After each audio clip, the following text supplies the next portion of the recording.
ती पडद्यावर आली की थिएटरमध्ये शिट्ट्यांचा पाऊस पडायचा। तिच्या एका हसण्यावर अख्खा महाराष्ट्र फिदा होता। अशोक सराफ आणि तिची जोडी म्हणजे बॉक्स ऑफिसवर सुपरहिट सिनेमाची गॅरंटीच। 80चं दशक या एकाच नावानं गाजलं आणि ते नाव म्हणजे रंजना। पण यशाच्या सर्वोच्च शिखरावर असताना एका रात्रीत असं काही घडलं ज्याने फक्त तिचं आयुष्यच नाही तर संपूर्ण मराठी सिनेसृष्टी हादरून गेली।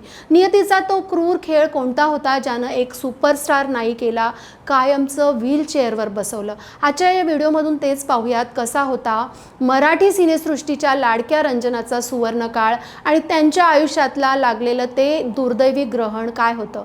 नमस्कार, मी आरती शिंदे आणि तुम्ही पाहताय लगावती। रंजनानं बराच काळ मराठी रसिकांना आपल्या अभिनयाने वेडं केलं। जितक्या सहज लोकांना त्या रडवायच्या तितक्याच सहज लोकांना हसवायच्या सुद्धा। रंजनाचं पूर्ण नाव होतं रंजना गोवर्धन देशमुख। त्यांचा जन्म 23 जुलै 1955चा। वडील गोवर्धन देशमुख हे सुद्धा रंगमंचावरील नामांकित अभिनेते होते। गुजराती रंगमंचावरील बालगंधर्व अशी त्यांची विशेष ओळख होती। आई वत्सला देशमुख सुद्धा कलावंत होत्या।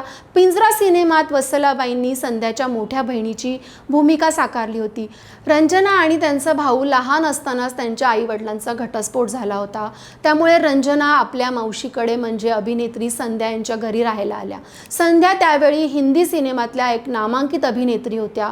दरम्यान रंजनाने परेल इंग्लिश स्कूलमधून शालेय शिक्षण पूर्ण केलं। आपल्या मावशीला पाहून रंजनाला आपणही अभिनेत्री व्हावं असं वाटायचं। तसं पाहिलं तर रंजनाची अभिनय कारकीर्द अगदी बालवयातच सुरू झाली होती। हरिश्चंद्र तारामती या चित्रपटातून वयाच्या अवघ्या 5व्या वर्षी त्यांनी काम करायला सुरुवात केली होती। त्यानंतर त्यांनी लडकी सह्याद्री की या हिंदी चित्रपटात सुद्धा छोटा रोल केला होता। इतकं सगळं करूनही त्यांच्या आईचा म्हणजे वत्सलाबाईंचा आपल्या लेकीच्या अभिनयाला विरोध होता। त्या काळात रंजनाला अभिनयापासून दूर ठेवण्यासाठी आईनं महाविद्यालयीन शिक्षण घेत असतानाच त्यांना एका नामांकित इन्स्टिट्यूटमधून secretary, beauty parlour, baking, catering असे वेगवेगळे कोर्स करायला लावले। आईच्या हट्टासाठी रंजनाने सगळे कोर्स पूर्ण केले। अगदी रुईया महाविद्यालयातून सायकोलॉजी आणि लिटरेचर या विषयातही पदवी मिळवली। पण शेवटी नियतीने रंजनाला अभिनयाच्या वाटेवर आणलंच। त्यांना अभिनयाची पहिली संधी मिळाली ती व्ही शांताराम यांच्यामुळे। चंदनाची चोळी अंग अंग जाळी या चित्रपटातील भूमिकेसाठी व्ही शांताराम यांनी रंजनाला विचारलं आणि रंजनाची अभिनेत्री म्हणून कारकीर्द सुरू झाली।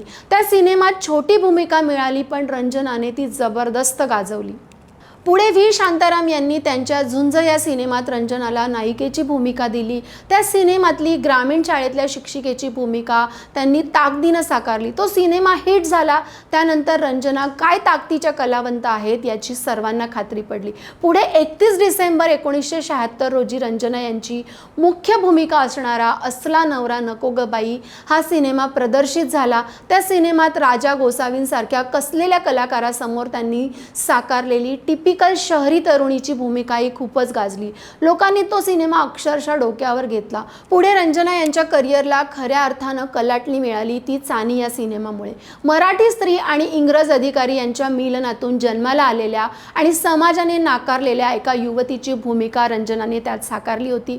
दरम्यान सुशीला सिनेमातली त्यांची शिक्षिका ते खुणी ही भूमिकाही विशेष गाजली। भुजंगमध्ये भस्म्या झालेल्या खादाड भुजंगराव उर्फ निळू फुलेंच्या त्रासलेल्या बायकोचा रोल हा सुद्धा त्यांनी अगदी A1 केला होता। पण रंजनांच्या अभिनयाचा खरा कस लागला तो अरे संसार संसार या चित्रपटातील तरुण सून, 3 लेकरांची आई ते म्हातारी सासू अशा तिहेरी भूमिका साकारताना कुलदीप पवार, अशोक सराफ, रीमा लागू, मोहन गोखले, दिनकर इनामदार, अलका इनामदार यांच्यासोबत मिळून त्यांनी अरे संसार संसार हा सिनेमा सुपरहिट करून दाखवला। हलाखीच्या परिस्थितीतही शेतकऱ्याच्या खांद्याला खांदा लावून रानात कष्ट करणारी बायको, नवऱ्याच्या मृत्यूनंतर मुलांसाठी हिमतीने उभी राहणारी आई आणि म्हातारपणी घरादाराची वाताहत होऊ नये म्हणून जीव तोडणारी गरीब सासू असा वयापरत्वे बदलत जाणारा स्त्रीचा प्रवास रंजनाने एकाच चित्र चित्रपटातून उलगडून दाखवला तो त्यांचा बेस्ट परफॉर्मन्स होता आणि त्याची दखल घेऊन महाराष्ट्र शासनाने त्यांना सर्वोत्कृष्ट अभिनेत्रीचा पुरस्कार दिला। त्यानंतर रंजना पुन्हा उठून दिसल्या, त्या म्हणजे मुंबईचा फौजदार या सिनेमात। रवींद्र महाजनी यांच्यासोबत मिळून खेडवळबाई ते सुशिक्षित स्त्री यातला विरोधाभास रंजनाने लोकांसमोर नेमका मांडला। रंजनाने त्यांच्या कारकिर्दीत अनेक दिग्गज कलाकारांसोबत काम केलं, पण त्यांची खरी गट्टी जमली ती अशोक सराफ यांच्याबरोबर। अशोक सराफ यांच्याबरोबर त्यांनी सुशीला, एक डाव भूताचा, गोंधळात गोंधळ, गुपचूप गुपचूप, बहुरूपी, बिनकामाचा नवरा, खिचडी असे एकापेक्षा एक हिट आणि गाजलेले सिनेमे दिले। त्यापैकी बिनकामाचा नवरा आणि गुपचूप गुपचूप हे दोन मास्टरपीस आजच्या घडीला कल्ट क्लासिक सिनेमे म्हणून ओळखले जातात। बिनकामाचा नवरामधील त्यांची म्हशीसोबत मन मोकळं बोलणारी गावरान धुरपदा आणि गुपचूप गुपचूप मधली चुलबुल हेमा आजही लोकांच्या मनात जशीच्या तशी आहे। अशोक सराफ यांना ओ पॅन्टवाले असं म्हणणं ते अगदी जिचा नवरा सरपंच तिचा वाऱ्यावर गेला परपंच हा त्यांचा डायलॉग प्रेक्षकांच्या आजही लक्षात आहे। 80च्या दशकात अशोक सराफ आणि रंजनाची केमिस्ट्री लोकांना भलतीच आवडली होती। कधी कधी रंजना कॉमेडीच्या बाबतीत अशोक मामांना सुद्धा टक्कर द्यायच्या।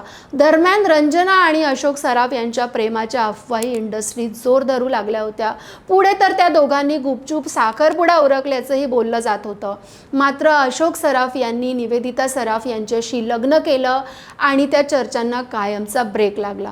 पण अजूनही काही जणांना वाटतं की 1987 साली रंजनाचा जो भयंकर अपघात झाला त्यानंतर त्यांच्यातलं नातं संपत गेलं।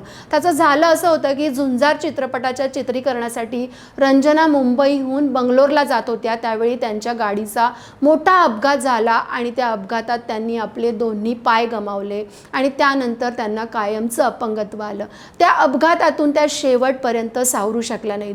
हा धक्का त्यांच्यासाठी आणि संबंध मराठी सिनेमासाठीही प्रचंड आघात करणारा होता। अपघातानंतर रंजना यांचं आयुष्यच बदलून गेलं। कधी काळची पडद्यावरती कडाडती वीज आज पूर्ण थंड पडली होती। अशोक सराफ हे रंजनाताईंच्या आयुष्यातून त्याच वेळी कायमचे निघून गेले अशा चर्चा त्यावेळी खूप रंगल्या। खरं तर अशोक सराफ यांनी आजपर्यंत कधीच आपल्या प्रेमाची कबुली दिलेली नाहीये, पण अपघातानंतर रंजनाने एका नाटकानंतर आपल्या मनातल्या भावनांना मोकळी वाट करून दिली होती। ते नाटक स्वतः त्यांच्याच आयुष्यावर आधारित असल्याचं बोललं जातं। व्हीलचेअरवर बसलेल्या एका स्त्रीला तिचा प्रियकर सोडून जातो अशा कथानकाचं ते नाटक होतं आणि त्या नाटकात स्वतः रंजना यांनी अखेरची भूमिका केली होती। त्यानंतर रंजना यांच्या फिल्मी करिअरला कायमचा पूर्णविराम लागला। आता अशोक सराफ आणि रंजना यांच्यातल्या प्रेमाची चर्चा किती खरी होती माहीत नाही, पण असं म्हणतात की त्या घटनेनंतर त्यांनी शेवटपर्यंत लग्न न करण्याचा निर्णय घेतला होता।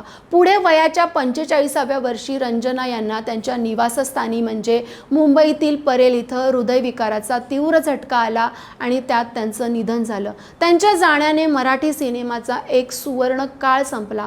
मराठी सिनेमाची खूप मोठी हानी झाली। राज्य सरकारने त्यांच्या स्मरणार्थ एक पुरस्कार सुद्धा सुरू केला। भलेही रंजना आज आपल्यात नाही आहेत, पण त्यांच्या कलाकृतीच्या माध्यमातून त्या लोकांच्या मनात कायम जिवंत राहिल्या। तुम्ही रंजनाताईंचे कोणते सिनेमे पाहिलेत, त्यांची सगळ्यात आवडलेली आणि लक्षात राहिलेली कोणती भूमिका आठवते का, तर कमेंटमध्ये नक्की सांगा आणि अशाच इंटरेस्टिंग व्हिडिओसाठी लगावबत्तीला सबस्क्राईब करायला विसरू नका।